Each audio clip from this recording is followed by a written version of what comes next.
As has been mentioned, routers secure the Connext network, and so from the Connext scan we can see the link to the Connext routers tab, and so we click on that.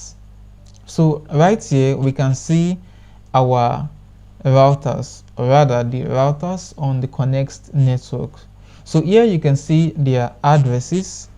You can copy the address if you wish to, if you want to make some research on the particular address. And then the next one, in some cases you see the address with an ENS domain name. For each router, you will see just in front of the address the amount they have provided in liquidity. And so you can also see for each router the number of tokens they have provided. For example, for this router we have the USD coin, a USDT, that is Theta, XDAI, and a number of other tokens.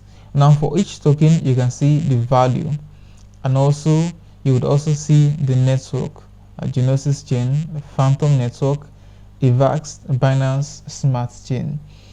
The same thing applies to every other router on the Connext network.